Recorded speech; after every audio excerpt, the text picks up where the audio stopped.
I want to welcome everyone to our January 11th, 2022 meeting of the City Council. Our Mayor, John Lynn, here couldn't be here tonight due to COVID, so I'm filling in for him. Marla, will you call the roll? George Glover. Here. Ben Saucetta. Here. Kyle Nordick. Here. Tom Jones. George Capps. Brandy Bailey. Here. Jim Schrader. Here. You have a quorum. Thank you. Our invocation tonight will be Ben, and our Pledge of Allegiance will be Kyle Nordick. Please all stand. Let's pray here. Dear Heavenly Father, we want to come to you this morning or this evening here and say thank you for the opportunity that we have for another day of life and the opportunity we have to serve you tonight as we take up city business. We ask for your wisdom, your guidance, and direction in these things. And Lord, may our attitudes and actions be pleasing to you. We ask that you be with those that are struggling with sickness right now, as COVID has definitely caused an uptick. We'd ask that you protect and watch over each one. Give our doctors, our nurses, all of our first responders, Lord, those responsible for the health and taking care of these individuals. We pray that you protect them and give them strength. And Lord, just keep them. Bless tonight, we ask in Jesus' name. Amen. Amen.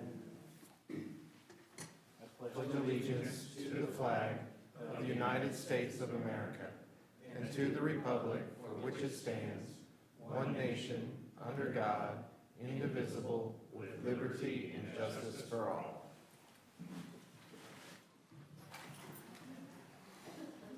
Okay, this council is called to order. Just for everyone's, we're going to do the hand-raising thing tonight. We're not doing the check as far as the light check. So if you wish to speak, I will acknowledge you. Just raise your hand. In doing so, I will let you speak, okay? We need a approval of the agenda. Randy. I make a motion to approve the agenda with the exception of removing item number 11, number 16, and the land bank.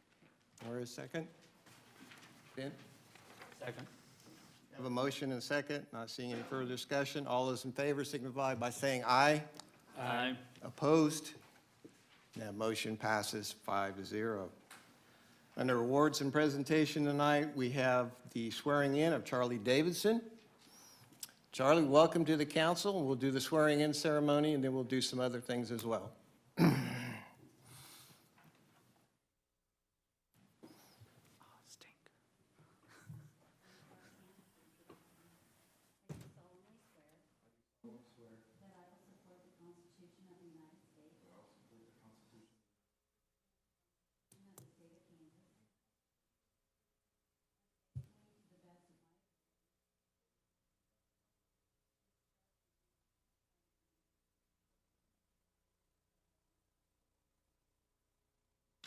Let's give him a big hand. Welcome, Charlie. Next, we have the Price City Christmas Lighting Contest winners, Jan McGonigal. No, Michael. Michael? Okay, Mike. Sorry.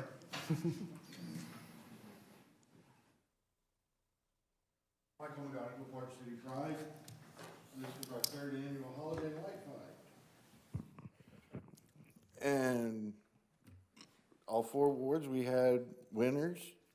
Award 1 was Larry Cook, won first place, 880 Saddlebrook Court. He won $100. Larry, Give him a big hand.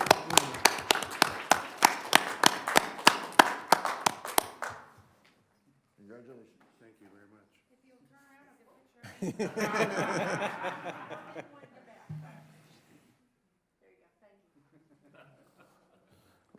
Ward 2, second place was Diana Lewin, 201 Choctaw. She won $50.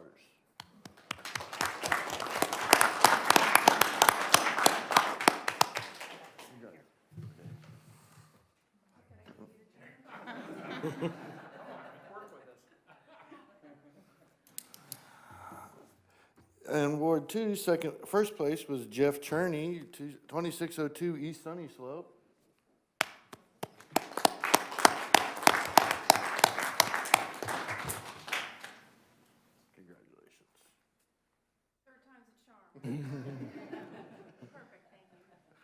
In Ward 2, Les Haynes won second place, but due to the emergency, he had to go home. So Ward 3, first place is Rick Patterson, 6414 Northeast Parkview.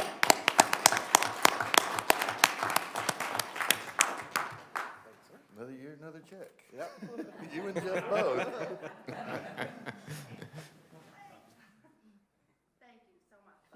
Thank you so much. In second place in Ward 3 was Aaron Attic at 6245 Northwest Parkview.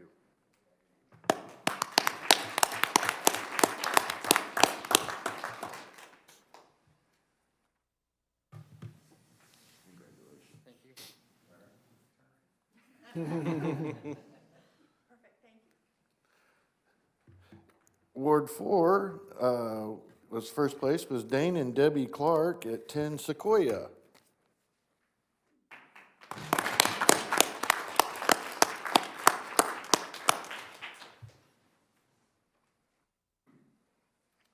Congratulations.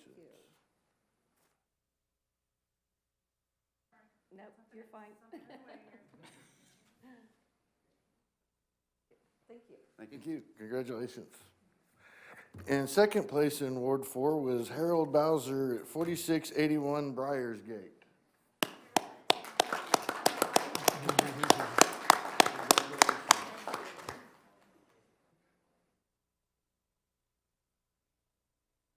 Thank you guys for your time, and Thank we'll see you. you again next year at this time. Thank you so much. Just give them a big hand.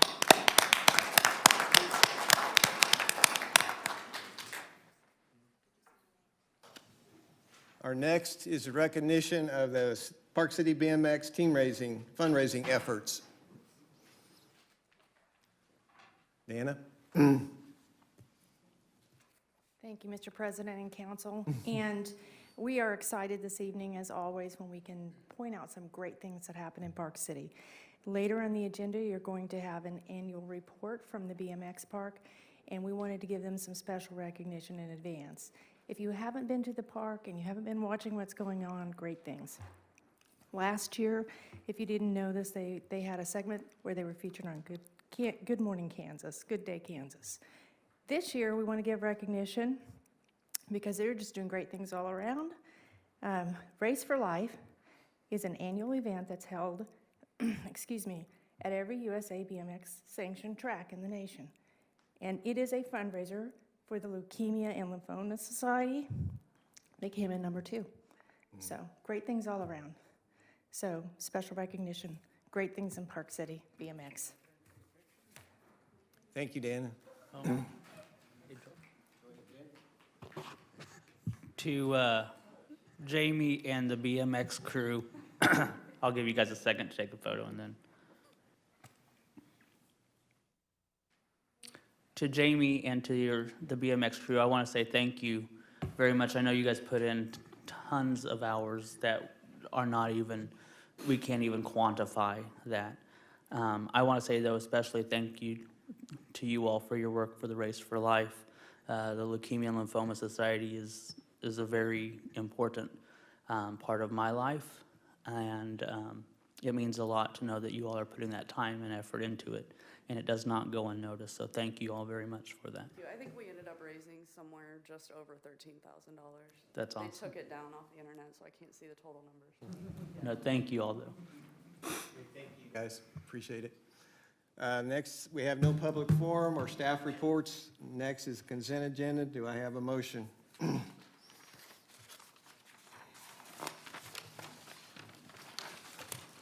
Jim?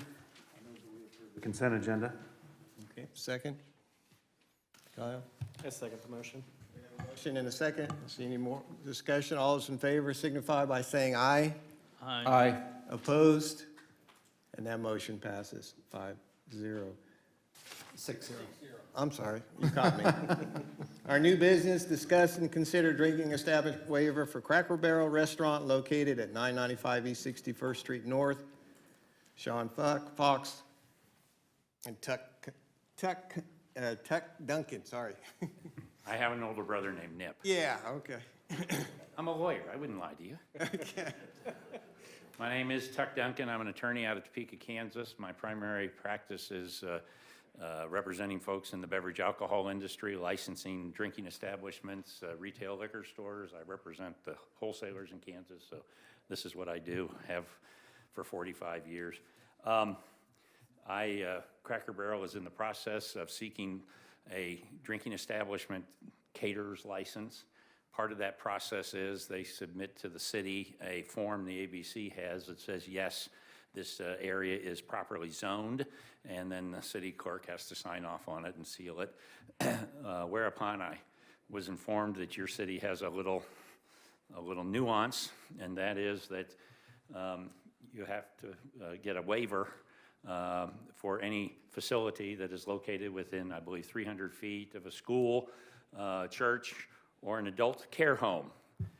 I've licensed a number of adult care homes over the years, and they seem to appreciate it, but nonetheless. We're requesting that you grant a waiver to the Cracker Barrel. It's my understanding that their neighbor Spangles has been granted such a waiver, and as far as I can tell, it has not been deleterious to the community. Cracker Barrel, I think their game plan is not to sell spirits, but to sell wine and beer. I mean, their license would allow it, but the primary sell wine and beer. So with that, I would be pleased to respond to any questions you might have with regard to this request. Any questions from the council? Ben? I don't have any questions, and I want to state, just for the purpose of clarity, I voted against Spangles, simply not for the fact of alcohol or not. That's a decision somebody makes. I'd like to,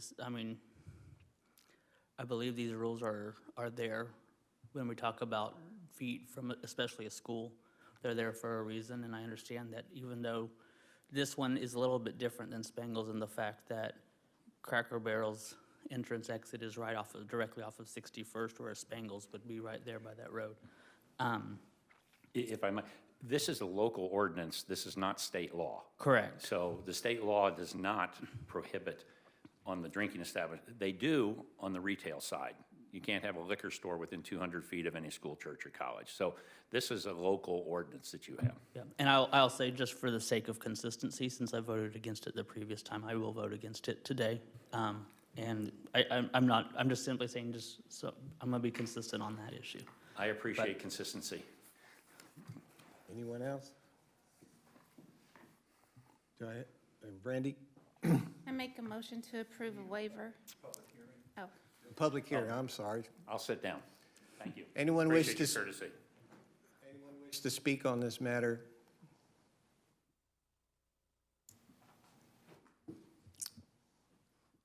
Not seeing anybody, so we're done with the public hearing. Brandy, did you have something? I make a motion to approve a waiver for a drinking establishment license for Cracker Barrel, 995 East 61st Street North, Park City, Kansas. Do I have a second? Kyle?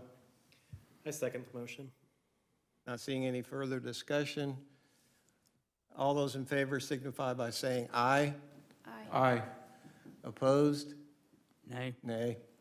That motion passes 4-2. Next item on the agenda is item 7, Z 2021-03. Discuss and consider proposed change of zoning district classification from C2 Business District to the R1 Single Family Residential District for property located at the northeast corner of 101st Street North and I-135 Interstate. Russ? Thank you, Mayor, or Interim Mayor, and council members. Russ Avey, Interim Zoning Administrator. This zoning case takes place at the northeast corner of 101st Street and I-135. It is currently zoned C2 Service Business District, and the applicant is requesting a down zone to the R1 Residential District to have a fairly large lot residential development on the eastern half of the property. These lots range in size from 2 to almost 3 acres, serviced off of a cul-de-sac that would come off 101st Street. This public hearing was held in front of the Planning Commission on December 20th. The Planning Commission recommended approval of the request based on the factors in the staff report and based on 3 conditions listed in the staff report. Briefly, those are plating requirement prior to development, that any improvements necessitated by the development of the property is at the applicant's cost and responsibility, and that we will be withholding the official publication of the zoning ordinance until that plat is recorded. We did have several members, Keachai residents that live in the residential development to the south. They expressed concern both to me in a separate phone call or email rather, as well as at the public hearing on the 20th of December. Their concern was that it was going to be a smaller lot development, a more urban style development, and that would bring many more lots, many more people, much more traffic to the area. So after explaining and listening to the presentation, those members of the public were satisfied with the development proposal as stated. I'll stand for any questions that you may have. What was the third one again, Russ? You said 3. There is a plating requirement, and that we will withhold the publication of the ordinance until the plat is recorded with the county. And the last one is that any improvements necessitated by the development of the property will be at the applicant's sole cost. Yes, sir. Russ, is the proposed zoning change for the entire 53 acres, or is it only for the 29 acres that is in your other slide that shows the Yes, sir. residential? The application area was on the entire 53 acres, but truncated to the east roughly 25 acres of the property. The reason in which we're sequencing the plating requirement and the withholding of the zoning ordinance until the plat is completed is that it gives time for the applicant then to subdivide the property. So the next thing you will see on this property will be me presenting a subdivision plat of the property. There has not been a preliminary plat necessarily filed with the city, so that is not currently in process. The applicant did provide what I would call a concept or a sketch plat of the property showing that cul-de-sac and the various 2 to 3 acre lots off of it. So when we see that, it would be at the discretion of the applicant to perhaps lot the entire 53 acres into a residential subdivision. That gives us the flexibility going forward. Just to follow up with that, and we might not know now, but there is an active well field right there in the middle of that 53 acres off to the northwest. You know, how does that fall into play with falling into a residential area? That would have to be either, that's something that KDHE would have to get involved with if there were any type of permitting or issues. Certainly if that wellhead was capped, that would be a state function to make sure that that cleanup and the function of that closure would be performed. Most likely it would be encapsulated in what we call a reserve. That would be a public area that wouldn't be sold as a developable lot. It would be an open spaced area.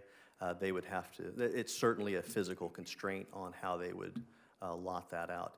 In that conceptual plan that I mentioned, they did envision the western half of that being retained for commercial development with another second cul-de-sac coming north and then towards the highway to the west. That would obviously be more suited for a commercial type of development, but there are several ways in which to deal with that particular physical constraint. With development envisioned currently on the eastern half of the property, that should have provide plenty of separation. Thanks. Ben? Okay, sorry, if I ask a repeat question on this, I No worries. apologize. So this is to approve the change for all land on here that's presented, or just those 29 acres?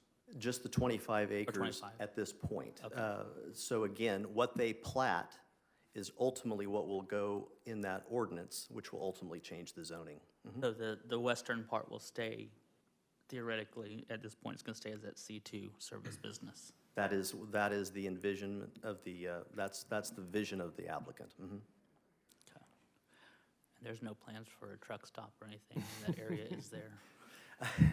I will state for the record that, as we know, that will require a separate zoning action through a special use or a zone change to the I-1 Light Industrial District. Perfect. Anybody else? Okay, I'd like to remind the council our suggested motion on this is to approve the zone change as presented, deny the zone change as presented, approve the zone change with modifications and/or additional conditions, or request additional information and return to the Planning Commission for further consideration. Do I have a motion? Jim?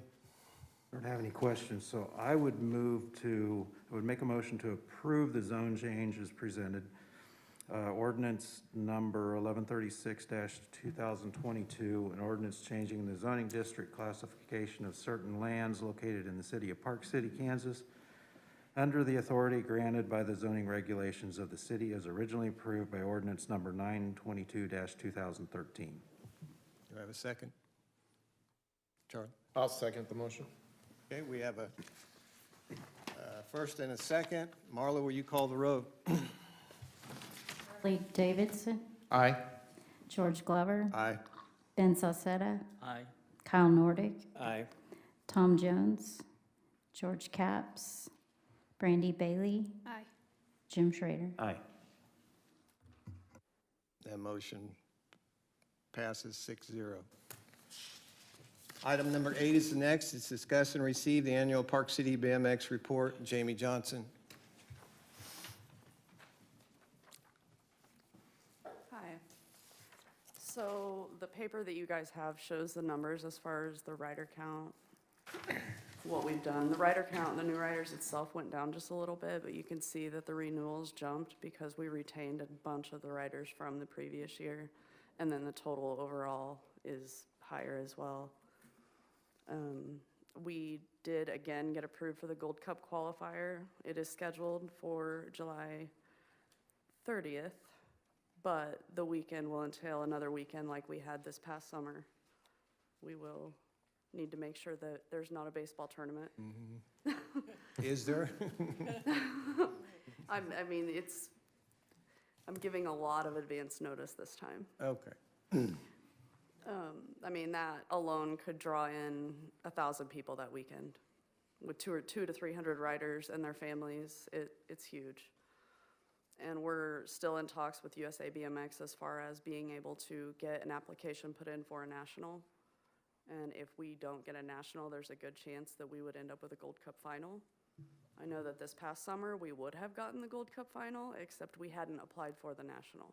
So that's who they give those to in the event that, we finished again second in the state of Kansas. We raced half the races this year that we raced last year in hopes that we could beat Topeka in points so that we could get first, but it didn't work. They're the only track in the northern half of Kansas, so there's 2 of us here, so we fight over riders. This year we were able to reshape the track. We got the asphalt done with the help of Conventions and Tourism, and we got 4 layers of glue on it. So it's holding up really well. We're gonna put a lot more glue on it this next year. It has already cut out all of the track work, which is beautiful, because you talked about how many hours were out there, and it's not that many hours anymore. This next year, we wanna focus on fixing the drainage in the parking lot. We wanna try to get the starting hill covered. We need to get some updated lights somehow. It's just not very bright out there, and if we're gonna hold a big event, we really need better lighting. USA BMX is gonna look at that because, there will be a Friday night race if there's a national at the track. Otherwise, you can see on there that this year, our total revenue was $86,000. Yearly expenses were $83,000, which is a lot more than last year. I think last year the revenue was right around $50,000. I can tell you that out of those expenses, we purchased about $7,300 worth of product to resell. We paid USA BMX $17,389. Track operations was $22,800. Fees as far as paying pros and such to come out and do clinics were $7,856. We spent $10,331 purchasing stuff to sell out of concessions. And then the trophies and stamps that we award the riders was $16,564. So. Anybody? Ben? Yeah, so if, I've this been on council 4 years, and if you were to go out and look 4 years ago what that track looked like, and see, it was not in good shape at all. And in fact, the first time I met Jamie I was probably about 9:30 at night, and them and several volunteers were out there fixing that track up just to be able to host a regular bike race, and what it looks like today is phenomenal. I think one thing worth pointing out, you mentioned that you just went through the list of your yearly expenses.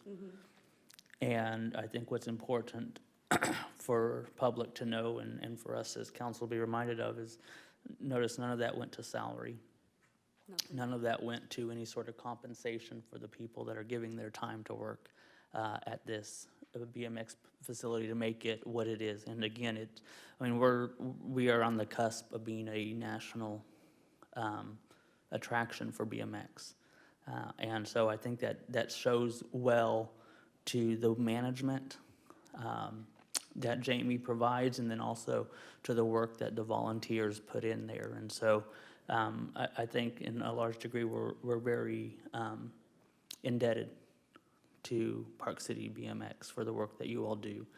And moving forward, I mean, you have an advocate as best as possible here to make sure that we continue to provide our end, because if we were to put in, if you were to bill us for the man hours or work hours, we would not be where we're at. So thank you very much. I mean, I can tell you, I personally at sometimes was spending 40 hours a week out there. It was like working 2 full-time jobs, getting paid for one. So, yeah. Yep. Anyone else? Brandy?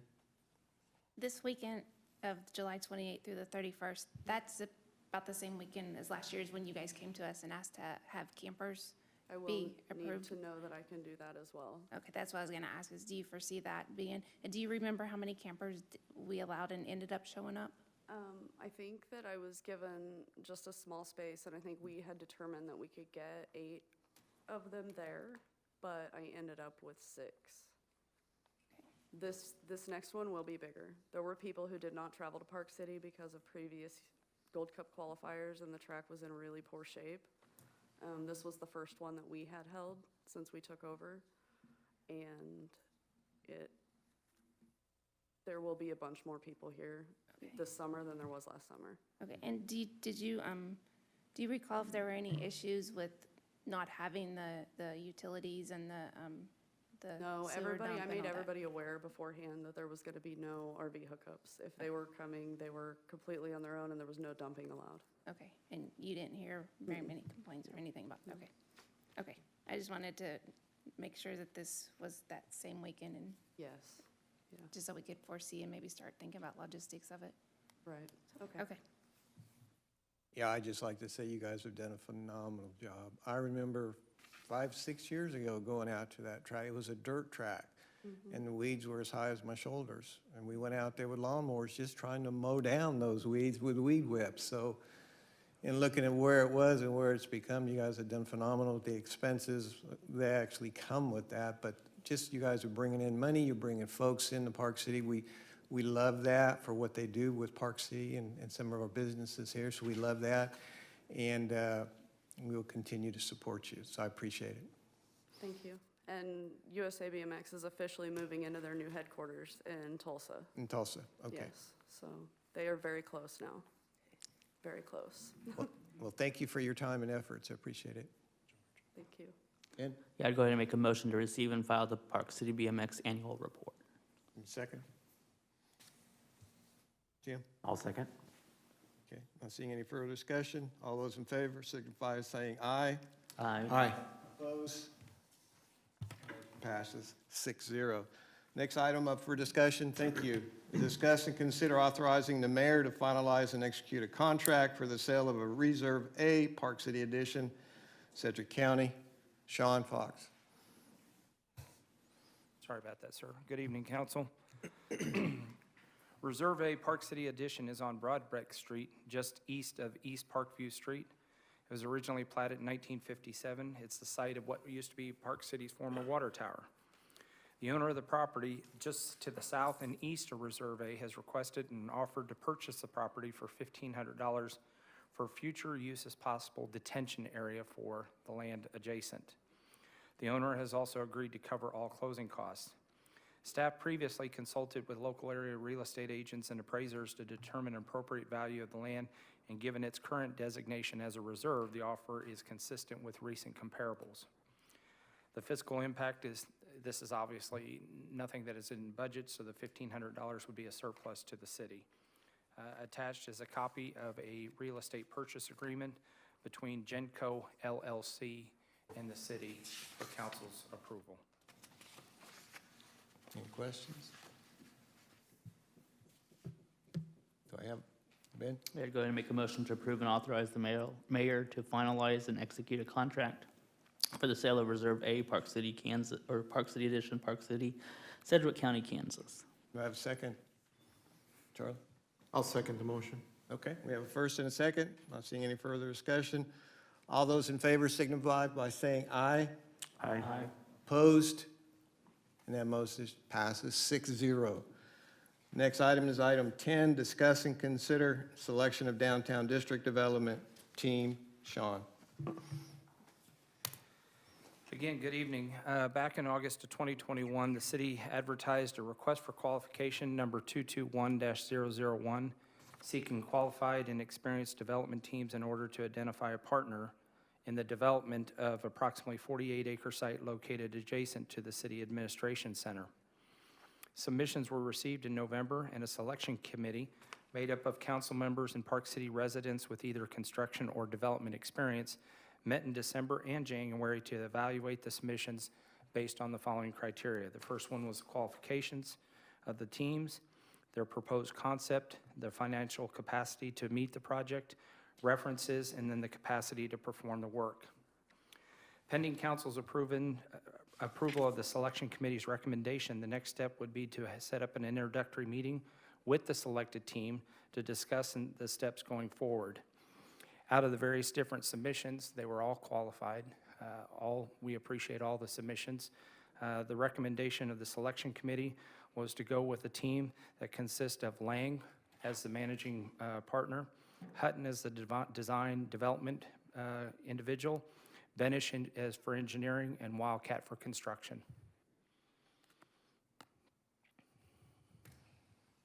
Do we have any questions? Do we need to make a motion on this, Sean, to accept it? Yes, sir. Okay. Do I have a motion? Ben? Yeah, I'd go ahead and make a motion to select Lang, Hutton, Benish, and Wildcat as our downtown district development team. Sir. Do we have a second? Brandy? I second the motion. We have a motion and a second. Not seeing any further discussion. All those in favor signify by saying aye. Aye. Opposed? And that motion passes 6-0. Next item up for the agenda is we're gonna do 12, Sean? Item 12? Item 12, yes, sir. Okay. Discuss and consider approving the installation of chain link fence along the perimeter of the Mclean pickleball courts. Simon? Mayor and council, on December the 9th, you guys approved a quote from Multicon to install netting and paint the 3 new pickleball courts on Mclean Park. Council requested at that time to gather quotes to add fencing and lights to the courts. I reached out to several contractors and received 3 quotes to fence in those pickleball courts. The fencing quotes that we received, they're all black fence. They all have 2 gates and they pretty much match what's at the senior center. This is unbudgeted. The purchase will be paid utilizing the general fund parks. Staff's recommendation is to go with the lowest bidder, which would be Wichita Fence Company, for $5,816.12. Okay, any questions? Brandy? I make a motion to approve and authorize the mayor to finalize and execute a contract with Wichita Fence Company for fencing around the pickleball courts at Mclean Park in the amount of $5,816.12 to be paid out of the general fund Parks Department. We have a second? Kyle? I second the motion. We have a motion and a second. Not seeing any further discussion. All those in favor signify by saying aye. Aye. Opposed? And that motion passes 6-0. Next item up for discussion is item 13. Discuss and consider approving repairs to the Primrose Sanitary Sewer Lift Station. Simon. So over the course of the last year, our staff has been called out to at least 3 sanitary sewer backups due to the Primrose lift station. These backups are causing sewer to flow into basements of homes in the surrounding area. Notification of these backups are not being relayed back to the public works staff, so we're unable to respond to them until we get called out by the property owner having sewage in their basement. JCI was called out this last time to respond to the issues and found that one of the pump check valves was inoperable and failed. This is what ends up happening is once the pump shuts down, blows the breaker or whatever, sewage from the Bel Air line is essentially able to flow back into the lift station, and it's coming in so fast that the one pump that's remained running can't keep up. So this is really a direct result of that backup. It's found that the control panel for the Primrose pump station is quite corroded as well. And this is probably the cause of our electrical issues out there. However, the biggest issue is we're not getting call outs. We're not getting notified when something's wrong. So when these events are happening in the evening or really any time during the weekend, whatever, we really don't know about it till it's too late. So JCI submitted 2 separate quotes for the repairs needed to the Primrose lift station. One of the quotes is just to repair the faulty check valve, and the other is to make the necessary repairs to the control panel. Performing both these repairs is really necessary to prevent future sewage backups. So the control panel quote came in at $21,380, and the check valve came in at $4,134. This would be paid out of the utility fund sewer department, and of course is unbudgeted. Okay, any questions? Kyle? Yes, Simon, I do have a couple of questions for you. So you said the JCI was called out on the 3rd time, correct? Correct. Okay, and that's when the faulty check valve was found. When was the corrosion to the panel, the control panel, found? So we've had some changes in staff lately. That corrosion was found at that time. At that time. So Right. do we currently have a utility asset management plan that includes a maintenance schedule to where our guys go out, routinely check these things? The O&M manuals from lift stations provide specific inspection checklists that should be followed, alarms and the control panel being a daily checklist or at least a weekly checklist item. Is that something that we're maintaining? So yeah, that's a great question. So it is, they do go out to our lift stations at least once a week to check. The corrosion issues in the control panel, a lot of them are not really evident to the the untrained eye. These are really technical control panels, and we don't have staff that are really experts in that. So in the previous issues that we've had breakers blow. The biggest issue was the call outs from the device, and we've known that that's been a problem for a while, and we've tried to address it over the course of last year, and all this stuff that we've tried just is not working. It'll work for a little bit and then it fails. So JCI, they specialize in these kind of things. They came out and they looked at it and they said, hey, this is what your problem is. The call out system that we utilize in that lift station particularly is different than the other ones that we have. So when they do upgrade this, it'll be in compliance with the rest of the lift stations that we have, the way it calls out and notifies us if there's an issue. And it'll be a little bit better and easier to maintain because it's similar to everything else we have. Okay, so you identified that we, over a course of time, had gone out and identified there was an issue with the alarm and the notification system happening. We couldn't diagnose it ourselves because it was specialized. How long of a gap was that before we decided to call JCI and call in somebody who had a little bit more expertise that potentially could have solved the issue prior to us flooding 3 residents? Right, JCI was aware that there was a call-out issue, and it was an issue with Cox Communications. So I tried to work with the IT department, try to rectify that issue. It just never got rectified.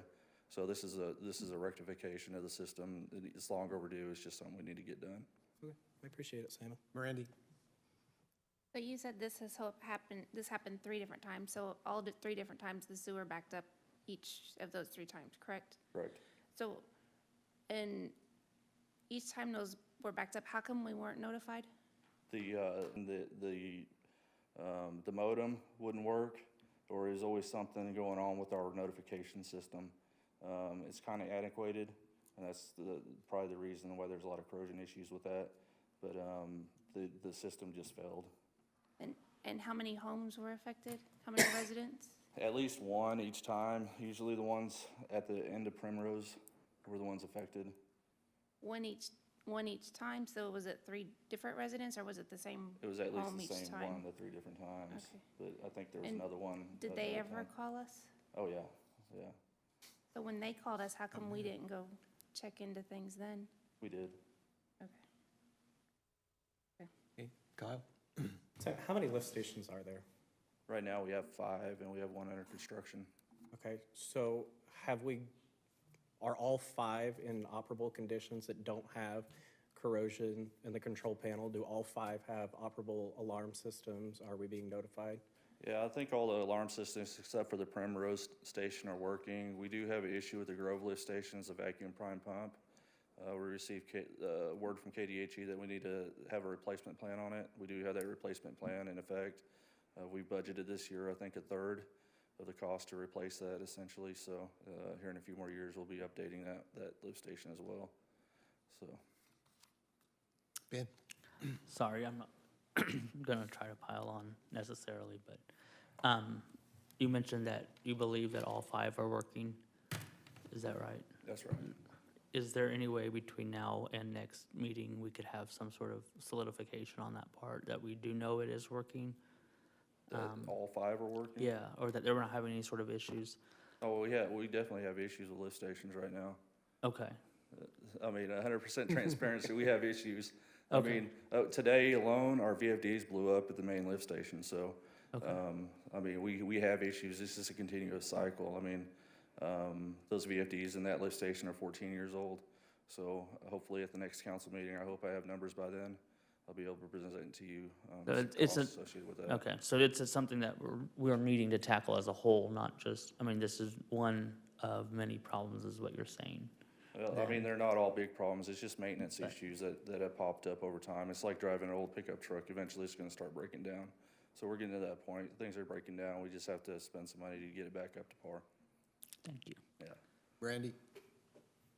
So it took 3 times before we were notified. How did we finally realize? I mean, so if we weren't being notified, how did we know there was an issue then? The homeowner called. That's when we found out. Yeah. And then that's when we then got in contact with JCI, is that correct? Correct, yeah. Okay. So the last instance happened on a weekend. On call was actually one of the street employees. And we had one of the water employees come in and take a look at it. We had to reset a breaker at that time. It wasn't resetting correctly. We had to call JCI out for emergency repair. Okay. They came out, they found the control panel issues and the And check valve failure. Was that the first time that the homeowner called us then? No, Was they that- called us all 3 times. But we didn't go out and check or do any? No, we got it running every single time. But it's just to the point now where we really need to do something to fix the problem. Okay. I'm just trying to understand the whole scenario. Kyle? Simon, is there any way that we can compile a list, prioritize that list, and come up with what are our critical assets at our lift stations that need to be identified now? And come up with costs, and then report back to us. That way we know where we're at in our infrastructure, so we don't have this happening to where we have raw sewage going into a resident, and affecting our citizens. Yes, sir. I think that's a great idea. Thanks, Kyle. Anybody else? Ben? So we've addressed some things that need to be addressed, but I do think we need to go ahead and approve and authorize the mayor to finalize. So I'm gonna make a motion to approve and authorize the mayor to finalize and execute a contract with JCI Industries in the amount of $25,514 to be paid out of the utility fund sewer department. We have a second? Kyle? I'll second that motion. Okay, we have a motion and a second. Not seeing any further discussion. All those in favor signify by saying aye. Aye. Opposed? And that motion passes 6-0. Item 14, discuss and consider allowing the mayor to execute a contract to provide new water service installations for the 2022 calendar year. Simon? So the city of Park City, of course, is growing exponentially. During the 2022 year, we're projecting to have construction of over 100 new homes. Our staff does not have the resources necessary to keep up the demand. It is requesting the approval of contract to install all new residential water services for the 2022 calendar year. This contract would include all the necessary supplies, labor, equipment necessary to perform the water installations, excluding the water meter itself. The installation will be charged to the builder before the work is done. So I've received quite a few questions on this, right? And so what I did was I reached out to contractors that we already use pretty regularly to perform this kind of work for the city. And they're really familiar with what we do. The only exception would be utility maintenance contractors. And they have a full understanding of what we're doing. I met with them extensively and showed them what we do. We pretty much use the same thing that Wichita uses, except for our setters is a little bit different. Pretty much everything that we do in public works is Wichita spec. So our seed back quotes, I didn't really expect them to come back the way that they had, but there's been a huge fluctuation in parts and the cost of parts and the availability of parts, especially brass for some reason. So when the quotes came in, of course, the lowest bidder would be Wilkes Construction. If you figure what the long runs and their short runs are, Wilkes Construction would be approximately $3,160. The next closest would be utility maintenance contractors at $3,176, and then Dutton Construction at $3,350, and Dueling at $3,800. However, when these bids came in, one thing that we didn't expect was how they were going to come in. So the way Wilkes wants to do it is they want to buy all the parts up front. So for 100 services, assuming that we use the 100 sets essentially over the course of the year, we're just continually paying the same amount. If we use 80 of them this year, we end up paying for the parts that they purchased. We retain the parts that they purchased, but we also pay the 10% increase in those parts, which is probably pretty justifiable with the way the parts have been increasing in price over the last year. The rest of the bids, for the most part, have included the possibility of raising the rates if the parts increase in price. I don't foresee the parts decreasing in price over the next year. I don't know, crazy things have happened, but I just don't see the prices going down anytime soon. So this is unbudgeted, of course. It'll be paid utilizing the utility fund water department. However, these funds will be reimbursed by the builder, so the builder's paying for these. It's just, it makes an immediate impact on our budget for the 2022 calendar year. Staff recommends using Wilkes Underground Utilities to perform these services. Okay, Kyle. Simon, you mentioned you got a lot of questions, and I imagine that I was a bulk of those questions. I will just say that I am not in support of entering into a contract with a vendor who wants to tell us that if we don't fulfill the 100, that we're going to have to buy the remaining parts plus an additional 10% restocking fee. I believe that we could have avoided that had we followed our procurement policy and sent out an actual formal bid for this with written specifications stating that that is not an accepted practice. I understand that you're bringing this to us and you're saying, you know, it's $1,380 for a short and $1,780 for a long. However, the overall value of that, if we do all 100, the maximum value of that contract is $178,000. That in itself, per your policy, constituted to be a formal bid, requires those set specifications to be mailed out, requires an opening date, a closing date of that. I personally would like to see that be more followed. I'm an advocate for the purchasing policy, just in nature due to my profession, but I believe it also alleviates this issue that we came back with. I mean, you came to council and you're asking for approval on this item, acknowledging that we do have 4 different submitted bids. I have a company, UMC, who said, hey, we'll do all the work. You know, we're not going to charge you the restocking fee. And then I have Dutton who says, hey, we'll do all the work. I'm not going to recharge you the stocking fee, but hey, if inflation occurs, I want more money. You know, and I just feel like we could have had a little bit better bids to equate out and evaluate had we had a set specification. Anybody else? Any other questions? Yes. So how were these bids obtained then? So what I did, we're already hiring a lot of these contractors already on an individual basis do water services for us. So they're pretty familiar with what we did. Dueling construction, for example, we had I believe it was a $60,000 contract last year to do 69th Court, and they're still working on that right now. So I've hired Dueling, I've hired Wilkes, and I've hired, of course, Dutton Construction to do these installs. So what I did was I reached out. We need help. We've got one water guy right now, and he cannot keep up with the way things are going. I have a backlist of probably 9 or 10 installs that I need done right now. We have houses that are closing that we don't have water services for because we don't have the manpower to install them. So I reached out to these contractors and I said, hey, I really need to get some bids in to do this. I requested that the bids come in by last Thursday. They all did come in by last Thursday. So I can get my staff report and get this submitted to you guys. They're all familiar with what we do. I've met pretty extensively with UMC over the last few weeks to talk about this as well. They came to our facility. They looked at our parts before they submitted their bid.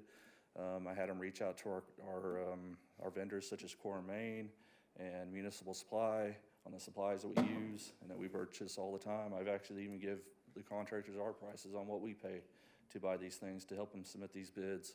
You know, for the most part, I know what the supplies cost, but I don't know how much the labor costs.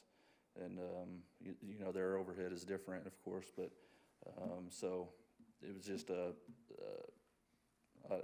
it's just how I did it, I guess. Some of them had questions, so I'd answer their questions, and I submitted it to all 4 companies. And I said, you know, this is a question that I received. You know, this is the answer. So everybody had the same information of what was going on and able to submit the same bid theoretically. Okay. Ben? Yeah, I have 2 questions. First one being, these bids, are they, the price per installation, is this based solely upon the idea that they're gonna have up to 100? Or are they individual? So that's a great question. I think we were projecting somewhere more like 130, if I recall, because we have duplexes going in, projected to be built off 53rd Street. So the premise is basically we're probably going to have up to, you know, around 100 houses built. But UMC said, hey, we want to buy all the material right now while it's cheap, because we know the material is not going to get any cheaper over the course of the year. So they want to make material.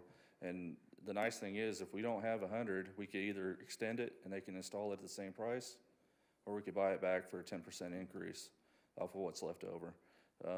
So to me, it's a pretty easy decision because we're getting 100 services at a price, and if it runs into 2023, we're still going with the same price. I guess my point being on this one is that, so if we said, hey, you know, you mentioned 9, 10 services right now that you're backlogged on because of everything. We couldn't go back and say, hey, company X, we'll hire you at this rate to put in these 15 and then do a formal bid. Because, and I guess my question being is, these bids are based upon them getting a certain amount of jobs, correct?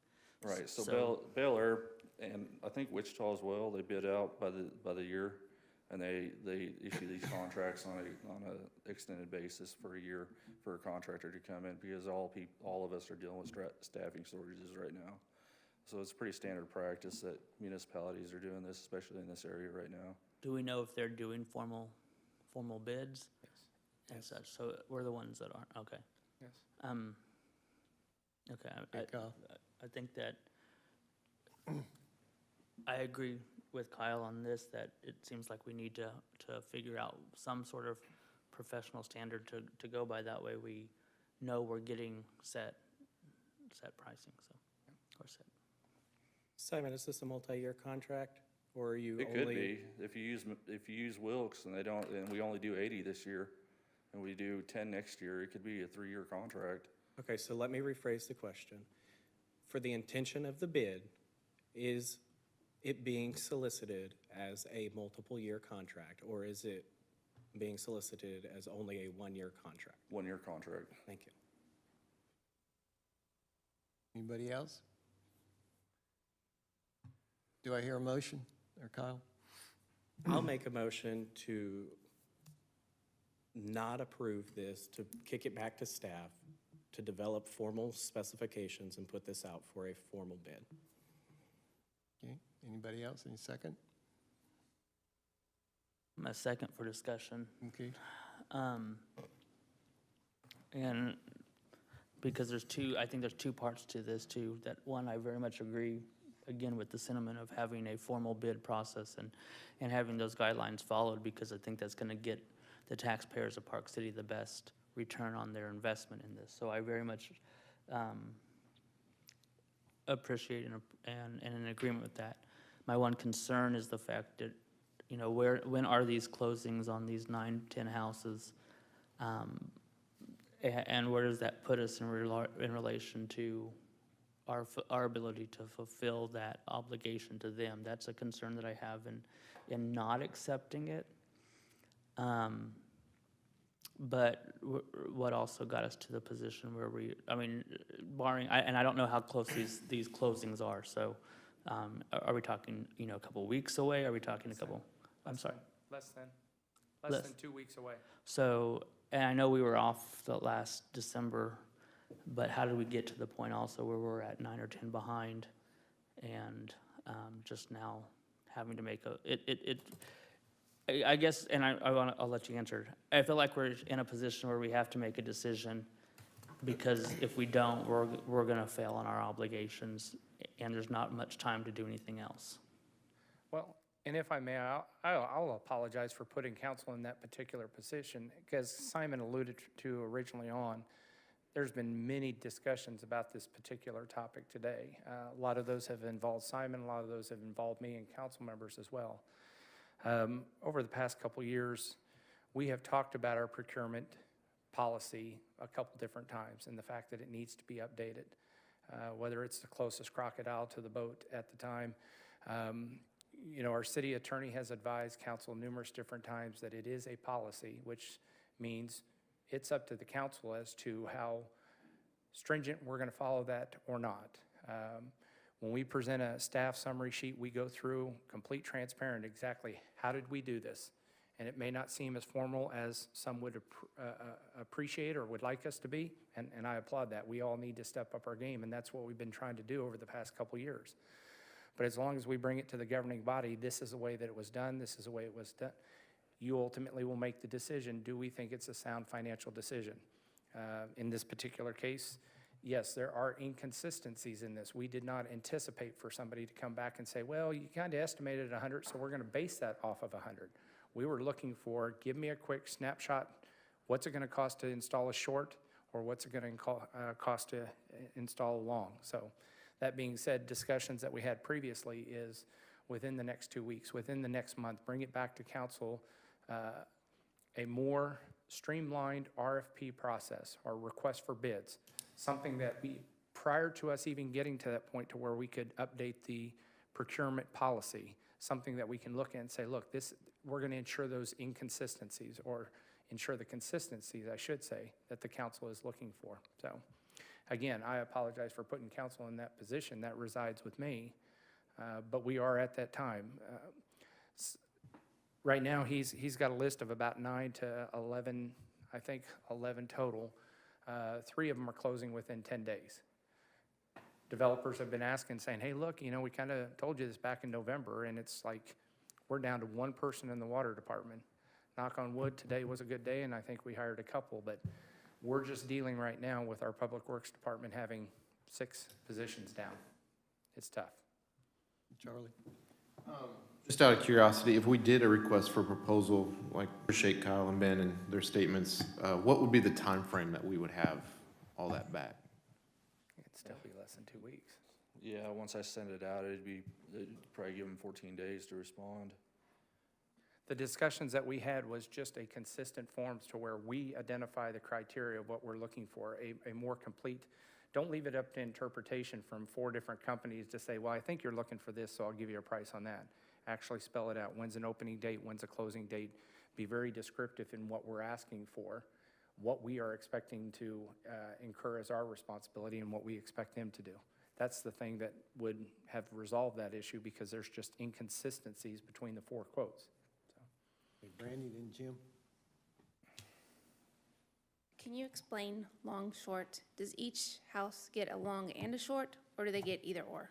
Either or, it depends on what side of the road they are in comparison to where the water main is. And I think I've asked that question before, and I just want Right. to clarify. And so when we are when we're being obligated to 100, are we being obligated to 100 long plus 100 short, or 100 between the two? It's 100 between the two, and realistically, it's gonna be about 50-50. Okay. And then, I mean, I agree with Kyle, and I think it's important that we do get a formal bid so we can get the best pricing, and it's based on what we need, not based on what they're telling us that they're gonna do for us, so that way we're in control. But I feel like with the situation and our staff being down, and we're in the need of having these services installed, so we can get the citizens into the community. I'm gonna be in favor of doing it this time, but I would like to see us look at that purchasing policy and us to start following and let's figure it out and get it where we are being consistent, and like I said, we're in control. We're not letting the vendors tell us what they're gonna do, and then we're having to be in a crunch, or, you know, we're not getting the best pricing because they're the ones that are in control of it. Okay, Jim? I've been listening to all the discussion here, and yeah, I think the message has been sent. I know this has been questioned a few times now about, you know, procurement policies. So, yeah, I know you guys are hearing all that. My worry here is that we have business to be done. We've got closings happening, people that need water service. So my mind is not on dialing in on this one. We've got bids, you've checked it out. I understand, you know, what we're paying for here, and it feels like you've got several to compare to here, so we're just not talking about one contractor that might be taking advantage of us, so we got a good view of what the market will do. I'm more inclined to get this one done, keep Park City the place that people are coming and building, and that we're taking care of them. But I think the message is sent to, let's clean this up on future bids, on future procurements, because we buy a lot of stuff in the course of a year. So my mind's more of approving what you got going here today, and then rely on you guys to come back with something a little different on the next issue. Kyle? Simon, roughly how long does it take your staff to install a service? It depends. So for our longs, it's kind of difficult because we don't have a boring machine. We have a trenching machine that they mounted a motor onto the blade, and they put the blades on and drive it forward, and it just kind of goes where it wants to go. It's not very accurate, but it takes time. We've really run into a lot of issues even being able to do it up there in the northwest corner of the city. There's a lot of rock up there. Actually, I hired Wilkes to bore under a road over there not too long ago, and it took them 2 days to get through it. It's just something that we just can't do because of the equipment we have. But you know, and then again, we don't have the staff. So I don't know. I know you've been down to the office lately, and I'm always on the run. It's because I'm out there helping these guys try to keep going, trying to make it through these staff shortages. I'm out there on the water leaks helping fix stuff. I'm out there, you know, helping with these services and trying to do what I can.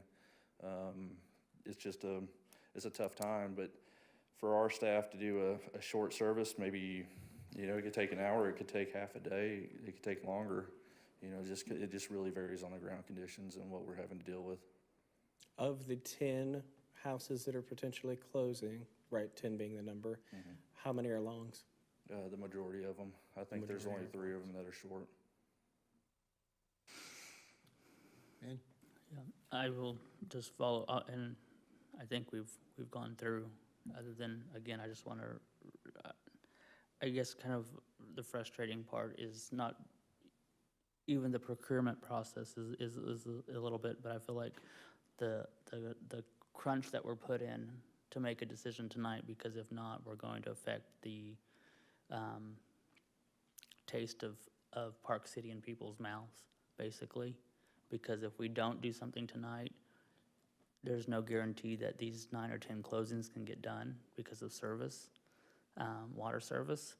And then even the issue that we just tackled before this, it seems like there was issues or knowledge of these issues going on for a little bit of time. And now we're at this point where we have to make a decision somehow tonight. And I just as a steward, or attempting to be a steward of the taxpayer dollars, I don't like being in that situation, because we don't always get the best in that. So I appreciate the willingness to move forward with changing or drafting a good procurement policy. I think the policy that we have in place needs to probably be the standard by which we operate until that new one is done. Especially considering in this case we're dealing with over $100,000 that we're committing to, and I think that should have been right off the bat an idea or a signal that our procurement policy needed to be followed at that point, rather than this where we're at. But that being said, I will also, while I agree with the sentiment and I seconded the motion for discussion, I do believe that we need to move forward with one of these that we've been presented with, so that way the people of Park City, the residents, can get the service that they need. So Kyle, you made a motion to send back. You want to amend that motion? I will amend the motion. Okay. That being said, do I have a motion now? Wait, what did we just do? You amended the motion? We amended the motion. Amended the motion. To send back. There was no discussion. Send. Okay, thank you. Do I hear a motion now? Brandy? I make a motion to approve and authorize the mayor to finalize and execute a contract with Wilkes Underground Utilities to perform all residential water service installations for the 2022 calendar year, to be paid out of the Utility Fund Water Department. A second?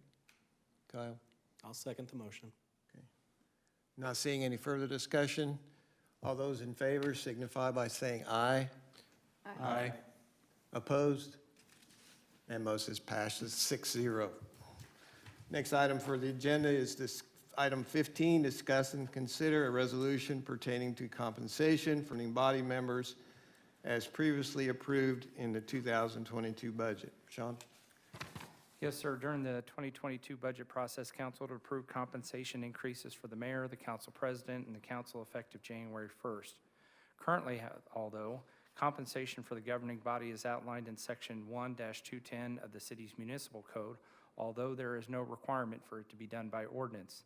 Attached is a resolution 1103-2022 that reflects the updated amounts. It is budgeted. Any discussion? Brandy? I feel like we discussed this quite a bit in our session we had back in the fall, so I'll make a motion to approve Resolution 1103-2022, a resolution establishing compensation for governing body members and the city treasurer. Second, Jim? I'll second that. Okay. We have a motion and a second. Not seeing any further discussion. All those in favor signify by saying aye. Aye. Opposed? And that motion passes 6-0. Okay, that pretty much ends our Park City agenda tonight. We'll go on to governing body reports. We'll start with Jim. George? Yeah, don't have a lot to add tonight, other than it's pretty evident how many people are falling ill from COVID and various sicknesses. I see it at work and I see it here tonight, so please, everybody, stay healthy and hope the best. We get through all this so we can continue to get life back to normal. That's all I have. Since Charlie got sworn in tonight, I just want to tell Charlie welcome to the council. Thank you. Yeah, I just want to welcome Charlie and also Kyle. I think they bring a unique perspective to our council, and I appreciate that. I also want to say, just from the uniqueness of where we're headed in 2022, I'm encouraged by the folks that are getting involved, the people that have participated in our tree lighting. I went around and a lot more folks participated in that, so I was encouraged by that. Also, the BMX track, something that we set our sights on how to get businesses in Park City. I saw that as just a glowing light in this city as far as how do we do it? How do we do things here? And how do we do them right? I think that's an example of that. Also, the future of Park City with our enhancement plan that we approved and getting folks in here to see what we can do in this back area back here that we've purchased. I'm really excited about the future for Park City and its citizens. Thank you. Kyle? Yeah, I just want to, I want to echo the concerns that I do have for the procurement policy. I know that we've talked about it multiple times with me here and then without me here. So I do encourage staff, please move that to the top of a priority list, and let's get something in front of this body to approve. So we don't come into issues like this to where the council is forced to make a decision between following policy and putting our citizens in jeopardy. Thank you, Ben. Yeah, just want to invite people out this Saturday. Will be the coffee event there at the Daylight Donuts here in town from 9 to 10. And so if you want to come on out there. And then this weekend also is the Park City Pride Food Bank, and that will be taking place. And so if you are in need there, that will be going on this Saturday at the Park City Pride Building. And so come on out for those there. And then want to wish everyone a Happy New Year. Please stay safe and be responsible with all these variants going around. Charlie? Yeah, I just want to say thank you to everybody, and thank you to my family for their support as I knocked on doors during the campaign. I'm excited to be here. I'm glad I'm healthy, be able to get sworn in tonight. I know I missed December, but I watched online, so I appreciate the support from Ward 1 and look forward to working with the community and the council. Okay. Thanks, everyone. Do I have a motion to adjourn tonight? Ben? A second. We have a motion and a second. All those in favor, signify by saying aye. Aye. Opposed? Thank you, everyone.